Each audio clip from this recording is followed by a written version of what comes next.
On September 22nd, 1985, James Baker walked into the Plaza Hotel in New York, carrying a single document that would destroy the Japanese economy for the next 30 years. Baker was the U.S. Treasury Secretary, and the document he carried was an agreement, signed by the finance ministers of 5 countries, to deliberately double the value of the Japanese yen in 18 months. Japan's representatives sat at that table believing they were negotiating. They were not negotiating, they were being handed the terms of their financial surrender. The yen went from 240 to the dollar to 120 to the dollar in less than 2 years. Japanese exports became unaffordable overnight. The Bank of Japan panicked and flooded the economy with cheap money to offset the damage. The cheap money created the largest asset bubble in modern history. The bubble popped in 1989, and Japan spent the next 35 years in stagnation. The Nikkei stock index only recovered its 1989 peak in 2024. 35 years later, real estate never recovered. An entire generation of Japanese workers never experienced economic growth. That was the Plaza Accord, a currency trap disguised as cooperation. And right now, China has recreated the exact same trap. But this time, America is walking into it. The mechanism is inverted. The target is reversed. But the outcome is identical. The dollar is rising. American exports are becoming uncompetitive. The debt burden is becoming unsustainable. And just like Japan in 1985, America does not realize it is already caught until it is too late. Stay with me.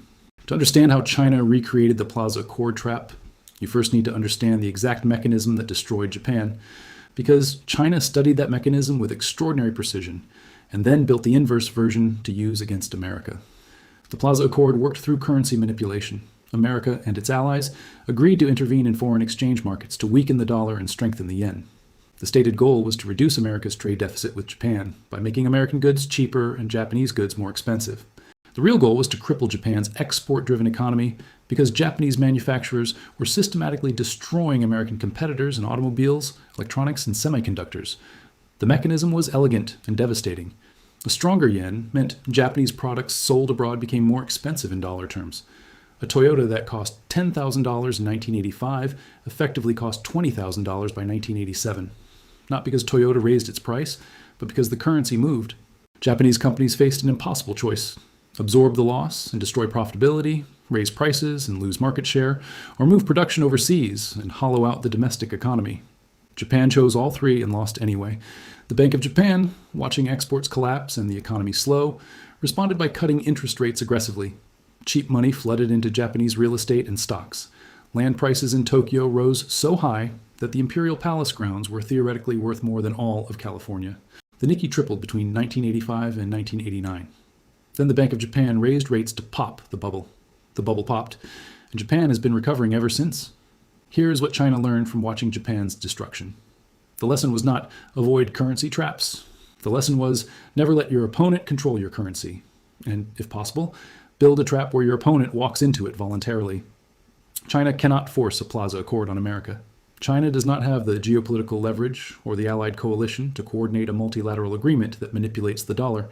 But China does not need to, because China discovered something better than forcing America into a trap. China discovered how to build a trap that America walks into while thinking it is winning. The mechanism is the inverse of 1985. In 1985, America forced Japan's currency up. In 2025, China is letting America's currency go up on its own, while China holds its currency down. The effect is identical. American exports become uncompetitive. American manufacturers lose market share. The American economy becomes dependent on cheap imported goods. And the debt burden, which is exponentially larger than Japan's ever was, becomes unsustainable as the strong dollar makes debt servicing more expensive in real terms. Here is how the trap works step by step. Step 1. China keeps the yuan weak. The People's Bank of China intervenes constantly in foreign exchange markets to prevent the yuan from appreciating. When market forces push the yuan higher, the PBOC sells yuan and buys dollars, suppressing the yuan's value. This is currency manipulation, and it has been China's policy for 2 decades. A weak yuan makes Chinese exports artificially cheap. It makes Chinese manufacturers hyper-competitive in global markets. And it forces other countries, including America, to either match the currency devaluation or lose manufacturing capacity. America has not matched the devaluation.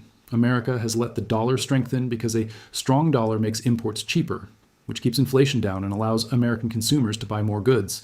This feels like winning in the short term. It is losing in the long term. Step 2. The strong dollar kills American manufacturing. When the dollar is strong, American-made products are expensive relative to foreign-made products. An American factory producing steel, cars, or semiconductors cannot compete with Chinese factories when the yuan is deliberately held 20 to 30% below its market value. American companies face the same impossible choice Japan faced in 1985: absorb the loss, raise prices, and lose customers, or move production overseas. Most chose to move production overseas. This is why American manufacturing employment has collapsed over the past 20 years. It is not automation, it is not lack of demand, it is currency manipulation that makes domestic production uncompetitive. And just like Japan's export collapse in the late 1980s, America's manufacturing collapse is a direct result of the currency being too strong relative to its competitor. Step 3. The strong dollar increases the real cost of America's debt. America's national debt is $36 trillion. The interest payments are $1 trillion per year. When the dollar strengthens, the real burden of that debt increases because the dollars being used to service the debt are worth more. This is the inverse of inflation reducing debt burdens. A strong currency increases debt burdens. Japan experienced this after the Plaza Accord. The yen doubled, and suddenly every yen of debt Japan owed was worth twice as many dollars. The debt burden exploded in real terms. America is experiencing the same dynamic now. The dollar has strengthened significantly against most major currencies over the past 3 years. And every time the dollar strengthens, the $36 trillion debt becomes harder to service in real purchasing power terms. Step 4. The Federal Reserve is trapped. The Fed wants to cut interest rates to stimulate growth and reduce the debt servicing burden. But it cannot cut rates aggressively because inflation is still elevated, and because cutting rates would weaken the dollar, which would make imports more expensive and reignite inflation. So the Fed is stuck. Rates stay high. The debt servicing cost stays high. Growth slows, and the strong dollar continues to kill American exports and manufacturing. This is exactly the trap Japan fell into after the Plaza Accord. The Bank of Japan wanted to raise rates to prevent a bubble, but could not because the economy was already weakening from the export collapse. So they cut rates, created a bubble, and eventually had to pop it anyway. America is on the same path, just 10 years behind. Step 5. China waits. China does not need to defeat America in a single confrontation. China does not need to collapse the dollar overnight. China just needs to maintain the yuan's undervaluation. Let the strong dollar slowly hollow out American manufacturing. Let the debt burden grow, and wait for the compounding effects to become irreversible. By the time America realizes the trap, the structural damage is already done. The factories are already closed. The supply chains are already moved to China. The debt is already unsustainable. And reversing the damage requires a currency devaluation so large that it would destroy the dollar's credibility as the global reserve currency. Now here is the critical question. Is America actually in the trap, or is this just a theoretical risk? The evidence says America is already in the trap and has been for years. The dollar index, which measures the dollar's value against a basket of major currencies, has risen approximately 40% since 2011. Over the same period, American manufacturing as a share of GDP has continued to decline. The trade deficit with China has remained structural and massive, averaging $300 to $400 billion per year. America imports $500 billion more from China than it exports to China annually. That is $500 billion per year in lost production, lost jobs, and lost capacity. The strong dollar is not a coincidence. It is the result of China's deliberate currency policy and America's failure to counter it. American policymakers understand this. The Trump administration imposed tariffs on Chinese goods to offset the currency advantage. The Biden administration maintained those tariffs and added more. But tariffs are a partial solution at best. A 25% tariff on Chinese goods does not fully offset a 30% currency undervaluation. And tariffs create inefficiencies, raise costs for consumers, and invite retaliation. The real solution is currency intervention. Either force China to let the yuan appreciate or deliberately weaken the dollar to restore competitiveness. But America cannot weaken the dollar without triggering inflation and losing reserve currency credibility.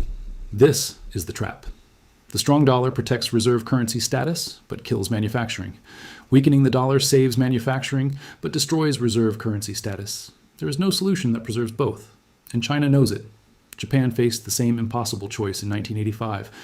Maintain the strong yen and accept export collapse, or devalue the yen and violate the Plaza Accord, triggering retaliation from America and Europe. Japan chose to accept the export collapse. The result was 35 years of stagnation. America is facing the same choice now: maintain the strong dollar and accept the slow death of manufacturing and the compounding debt burden, or devalue the dollar and accept the end of reserve currency status and the inflation that follows. Both choices lead to decline. The only difference is the speed. Here is what makes China's trap more sophisticated than the 1985 Plaza Accord. The Plaza Accord was visible and sudden. Japan knew it was being targeted. The yen's rise was coordinated and announced. Japan had no illusions about what was happening. China's trap is invisible and gradual. There is no signed agreement. There is no coordinating coalition. There's just a slow, persistent currency policy that America dismisses as normal market behavior. The dollar rising feels like strength. It feels like global confidence in American assets. It feels like winning. It is not winning. It is the mechanism of the trap. And by the time the trap is visible, the damage is structural and irreversible. The trajectory is clear. The dollar remains strong. Manufacturing continues to decline. The trade deficit remains structural. The debt grows at 8% per year. Interest costs exceed $1 trillion annually. The political system cannot agree on tariffs, currency intervention, or fiscal discipline. And China continues to hold the yuan down, expand its manufacturing capacity, and wait for the compounding effects to make America's position unsustainable. Japan waited too. Japan hoped the Plaza Accord's effects would be temporary. Japan hoped the bubble would not pop. Japan hoped the economy would adjust and recover. Japan was wrong. The math did not care about hope. The math measured the currency, the exports, the debt, and the trajectory. And the math said collapse. America is hoping the same thing Japan hoped. That the strong dollar is manageable, that manufacturing can be rebuilt later, that the debt will be inflated away or grown out of, that reserve currency status will protect the system forever. China is not hoping. China is executing a plan. The plan is working. If this is the first time you are seeing how China inverted the 1985 Plaza Accord and turned America's own trap against it, subscribe, because I am tracking the exact currency mechanisms that destroyed Japan and are now targeting the dollar. Hit that like button if the strong dollar just stopped looking like strength and started looking like the trap. And drop a comment. Do you think America can escape the same fate as Japan? Or is the strong dollar, the debt, and the political gridlock already too far gone to reverse? Because Japan had smart people in 1985. They saw the trap. They just could not escape it. The question is whether America is different, or whether the math always wins.